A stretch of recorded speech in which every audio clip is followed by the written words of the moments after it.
आज का प्रश्न हमें भेजा है सुधा रमोला जी ने टिहरी गढ़वाल से। तो सुधा लिखती हैं कि गुरुदेव, मेरे पति मुझसे ज़रा से भी प्यार से बात नहीं करते। वो घर में तीर की तरह जाते हैं और तीर की तरह ही वापस लौटते हैं। कभी भी वो मुझसे बैठ के बात नहीं करते, न ही मेरी तारीफ़ करते हैं, जबकि हर किसी को वो अच्छा बताते हैं, सबकी तारीफ़ करते हैं। दूसरा प्रश्न ये हमें भेजा है गौतम वानखेड़े जी ने मुंबई महाराष्ट्र से। चूँकि ये दोनों प्रश्न एक से हैं तो इन्हें साथ ले लेना ज़रूरी है। गौतम लिखते हैं कि गुरुदेव, मैं रेलवे में इंस्पेक्टर के पद पर तैनात हूँ। पिछले 15 साल से मैं जॉब कर रहा हूँ, लेकिन जब घर जाता हूँ तो मेरी पत्नी कहती है कि तुम्हें किसी चीज़ का ज्ञान नहीं है, तुम बुद्धू हो, पारिवारिक जिम्मेदारी तुमसे होती नहीं। वह देखते ही मुझे भला बुरा कहने लगती है। तो ये दोनों प्रश्न एक जैसे हैं, इन्हें साथ का साथ जवाब दूंगा एक साथ।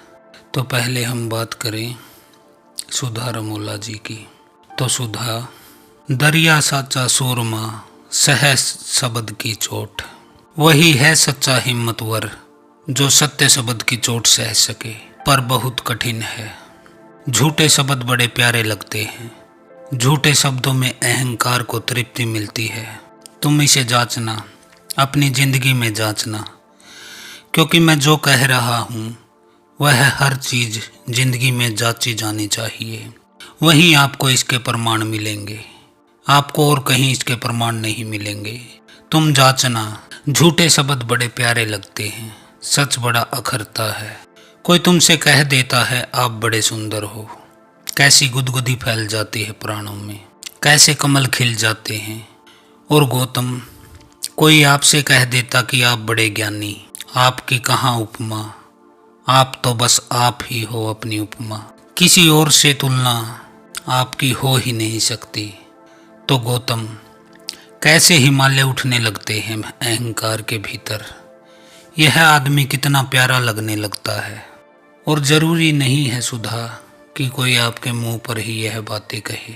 मैंने तो देखा है अक्सर कि फेसबुक पर ही यदि किसी महिला ने कोई अपना फ़ोटो डाला है तो उसके नीचे हज़ारों 500 कमेंट आने लगती हैं, अमेजिंग, ब्यूटीफुल, सो नाइस, विश्व सुंदरी। तो आप बहुत खुश होते हैं, आपको बहुत अच्छा लगता है, वह आदमी कितना प्यारा लगने लगता है। नहीं तो खुशामद से दुनिया चलती क्यों, और खुशामद इतनी कारगर क्यों होती?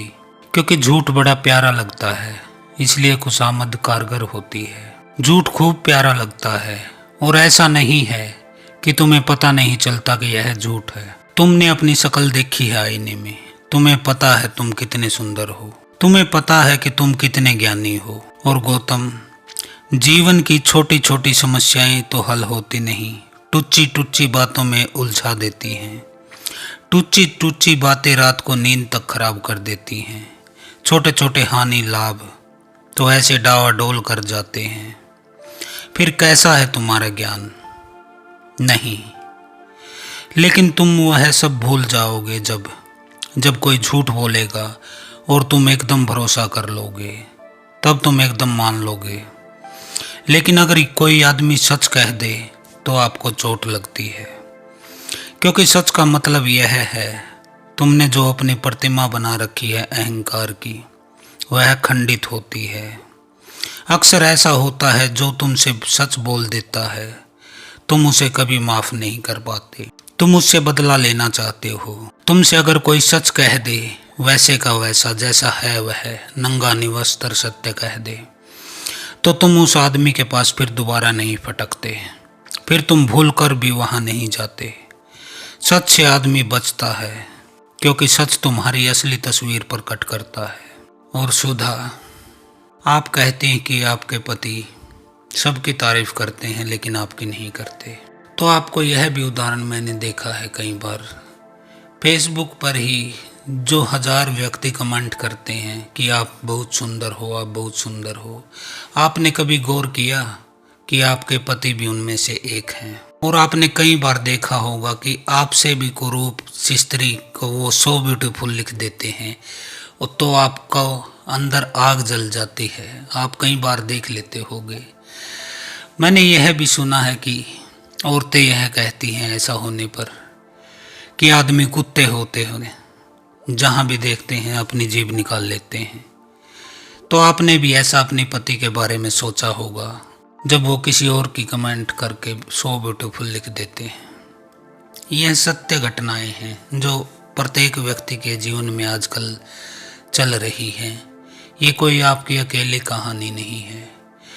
तब आप क्या करते हो? आप उस स्त्री को चुड़ैल कलमोही बोलने लगती हो जिसकी पोस्ट पर, जिसकी फोटो पर आपके पति कमेंट करके आते हैं सो ब्यूटीफुल, लेकिन वो आपको ब्यूटीफुल नहीं बोलते। हम सब ने अपनी एक प्रतिमा बना रखी है अपने अपने मन में कि हम ऐसे हैं, कम से कम ऐसे होने चाहिए या कम से कम ऐसे होते। और जब कोई उस प्रतिमा को सहारा देता है तो वह हमें प्यारा लगता है। किनको तुम अपना मित्र कहते हो? जिनको तुमने अपने मित्र कहा अक्सर वे वही लोग हैं जिन्होंने तुम्हारे आसपास झूठ फैला रखा है। कबीर ने तो कहा है, निंदक नीरे राखिए आंगन कुटी छवाए। वह जो तुम्हारी निंदा करता है उसको तो बुला ही लाना, अपने घर ही ठहरा लेना कि भैया तू तो यहीं रह, अब कहाँ जाएगा। और जितना बन सके उतनी निंदा कर। सच तो यह है कि शायद निंदक से तुम्हें जो लाभ मिल जाए वह प्रशंसक से कभी न मिले। लेकिन कौन निंदक को पसंद करता है? तुम अपनी असली तस्वीर देखना ही नहीं चाहते, तुम तो अपनी नकली तस्वीर देखना चाहते हो, जैसे तुमने सपने सजाए बैठे हो। इसीलिए तो कहते हैं दरिया दरिया साचा सूरमा सहे शब्द की चोट। तो गुरु के पास तो वही लोग आ सकते हैं, सतगुरु के पास तो बहुत थोड़े लोग आ सकते हैं, विरले सूरमा, जो शब्द की चोट सहने को राजी हो। क्योंकि सतगुरु तुमसे ऐसा नहीं कहेगा कि जिससे तुम्हारा अहंकार बढ़े। वह तुम्हारा दुश्मन नहीं है। वह तुमसे जो भी कहेगा उससे तुम्हारा अहंकार टूटे, गिरे, खंडित हो, भस्मीभूत हो जाए। वह तो तुम्हें मिटाने चला है, वह तो तुम्हें जलाने चला है, वह तो तुम्हें चिता पर चढ़ाने चला है। कबीर ने भी कहा है, जो घर बारे अपना चलो हमारे संग, सब जलाने की तैयारी हो तो आ जाओ हमारे साथ। कबीरा खड़ा बाजार में लिए लुकाटी हाथ, लठ हाथ में लिए खड़े हैं।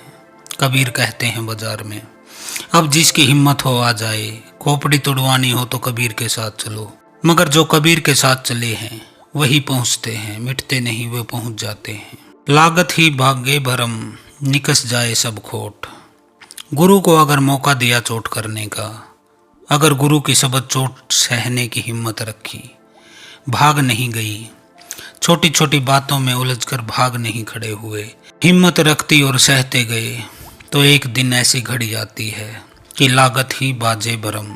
जिस दिन चोट बैठ जाती है, तीर लग जाता है, उस दिन सारे भरम मिट जाते हैं, निकस जाए सब खोट, सभी खोट चले जाते हैं। तुम्हारा अहंकार शून्य हो जाता है, फिर तुम्हें प्रशंसा सुनने की कोई आशा ही नहीं रहती, कोई इच्छा नहीं रहती, न ही तुम्हें झूठी प्रशंसा से कोई तृप्ति मिलेगी।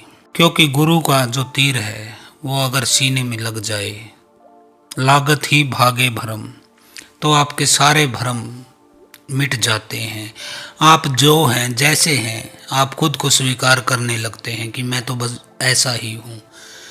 कोई सुंदर कहे तब आपको आपके अहंकार को हवा नहीं मिलती, कोई आपको कुरूप कहे तब आपके मन को ठेस नहीं लगती।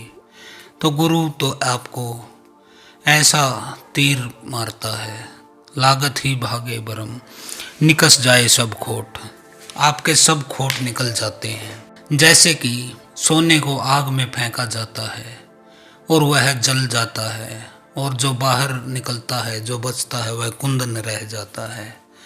तो गुरु तो तुम्हें ऐसा खोट रहित बनाना चाहता है। तुम तो खोट ही खोट हो। जब सारी खोट निकल जाएगी तो बचेगा वह परमात्मा है।